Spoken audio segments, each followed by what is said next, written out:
complexes, like, oh, if I do this, God's gonna punish me, is a disgusting, I'm sorry for you, it's a really horrible thing to say. It's impossible for a finite brain to comprehend something that is infinite. When you say stand together as a nation, I always think Am Yisrael goes way beyond the borders of Israel. And, there's been so much disaffection across the globe, really, and we all need to stand together. But before we do, I do want to get back to the concept of redeeming captives, because one interesting point that I found that this is considered to be what's called a quote unquote great mitzvah rabbah.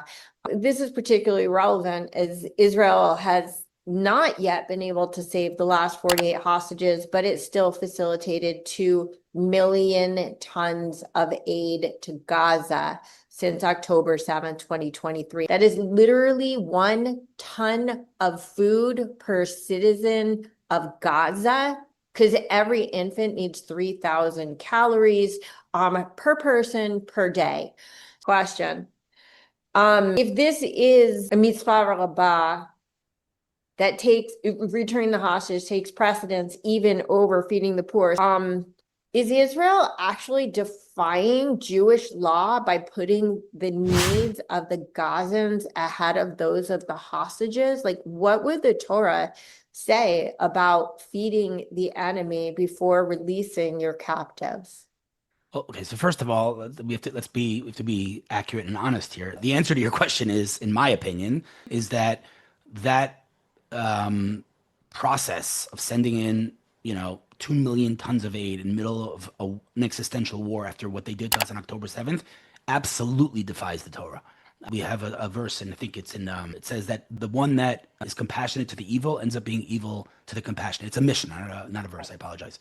And compassion when taken to an extreme can become something negative. The funny thing is that, a big part of why we're doing this is because, the world, they're going to hate us. As if the world's saying, oh, thank you so much, Israel, for sending, like they're still saying we're starving them. So what are we even doing? Yeah.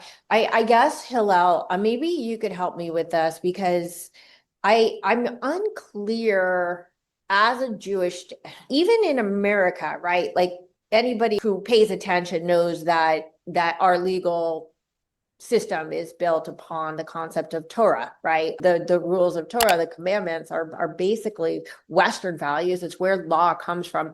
I'm wondering, though, how much more guided specifically is Israel by the Torah versus just modern day law? Is there a place where Israel says in the court system, when in doubt, go back to Torah? First of all, Israel's not, a halachic country. We're not a religious country per se. So, we're not going to say, oh, what does the Torah say about this? Absolutely not. That's not how Israel's run. That being said, there are Torah principles embedded into the Israeli system, and this manifests in a zillion different ways. Anything from not having public transportation on the Sabbath to the government funding Torah learning for the ultra-Orthodox, and a million other examples. So Torah is very much present, embedded in the system, but it's not a religious country. So, so there is it's a Jewish taste to many things in Israel, but it's not a religious country. So, again, if a person wants to go to the beach on Shabbat, I'm not going to say you're not allowed to go to the beach. Everyone's free to. It's a free country. Everyone can do whatever they want. Which is, again, it's a fine line. It's a balance that Israel has to strike, and it's not an easy balance, because I think most of Israel's internal challenges stem from this exact paradox. They don't want to have Torah taught in schools. They don't want to have it. They don't want to keep Shabbat, and that's so they want public transportation. And then there's the opposite side. Let's call it the more religious side that says this should be. This is the land of Israel. It should be run by the Torah. Okay, I'm going to stack on that, because we read Parshat Shoftim. And particularly, I was interested in this concept of ki titzeh, which literally means when you go, but the full phrase is actually ki titzeh memilchama, when you go out to war. Ki, the first word of ki titzeh, means when, not if. So milchemet mitzvah refers to the commandment to engage in obligatory war. Basically, the Torah is acknowledging the inevitability of war, and as such, literally lays out the quote unquote rules of war. What are the principles of the Torah as they apply to and inform the modern day rules of war? So first of all, we have to also remember that it's not just Israel that's, guided by Judeo-Christian values. I mean, you just got married, you get up and you go to war. If it's a holy war, quote unquote, I don't like that phrase because that sounds like, jihad. But the point is, a milchemet mitzvah, a mandatory war is fighting for the Jewish people and the land of Israel, which means, according to most Torah authorities, we are absolutely fighting a milchemet mitzvah right now because we're fighting for our existence. So, the Torah definitely guides us on how to behave as part of a military operation. I do want to just say that absolutely Judeo-Christian values. I always say what people need to understand about the Torah is that Judaism is a subset of Christianity. Christianity is a superset of Judaism. So when you speak of Jewish values, they are embedded in Christian values just by default. But it says in Jewish liturgy that our enemies will forever rise up against us and seek to destroy us. Remember what Amalek did to us. Can you help us out, Hillel? What does Amalek mean?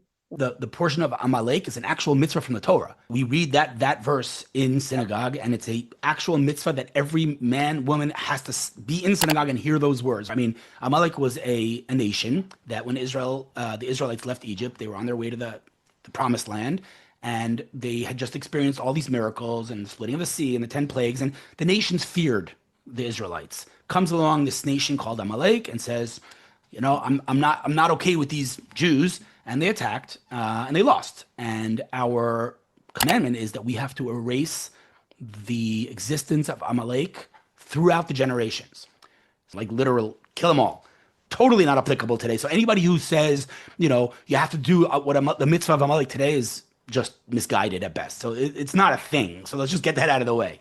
I mean, many nations attacked us. Why do we have to erase this nation? And like I said, there's literal volumes of books written about this because it is really not aligned with Jewish theologies. We're a compassionate people. We were just going to Israel, like, leave us alone. We want to live in peace. And they're like, nope, we're not going to live in peace. And so there's that explanation. There's an explanation of the fact that the way the Torah describes it is, and I'm saying in Hebrew, it's asher karcha baderech.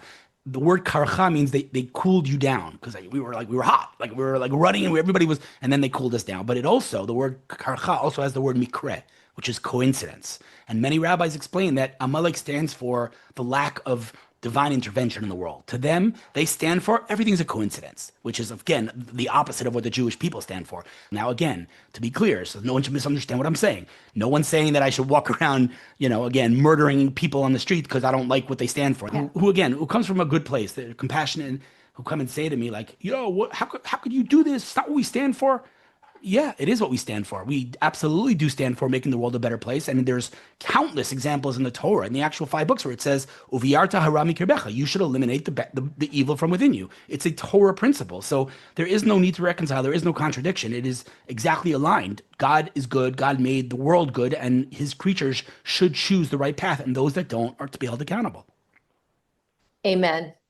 And I do want to say that another concept that we have in both Torah and in the Bhagavad Gita when they talk about war is that this is not just like kinetic military war, but it's also about the struggle that we have within us. One last question. We are living in a largely post-religious society. And so few, it seems, particularly in the diaspora, are willing to profess, like, I am Jewish, I believe in the Jewish God, and I support the state of Israel. So in your words, Hillel, why does religion matter? And how is God relevant in this age of scientific atheism and objectivism? I think if you extract the Bible from society, you're left with chaos, right? You could be the biggest atheist in the world, but you still know that murder is immoral. And that might seem trivial and obvious to you now, but it wasn't always obvious and trivial. In ancient times, murder was not immoral. Neither was rape. It was a normal thing to do in war. Rape. It was normal. It was moral, right? How does the world know it? So today we're like, oh, it's so obviously immoral. Is it obvious? If it's obvious, then how come there are rapists and murderers in the world? The answer is the Torah taught us what morality is. And so it doesn't matter as an individual whether a person is religious or not religious. If they're a moral human being, they might not know it, but they are guided by Judeo-Christian values, and that is based on the Torah. So, you can't really live a moral life without Torah principles. Yeah. Okay. Thank you so much, Hillel. Wishing you an easy and meaningful fast. Wishing Israel that this deal should come through, that all our hostages should come home. Thanking you so much for your time today, and Israel Chai. Am Yisrael Chai.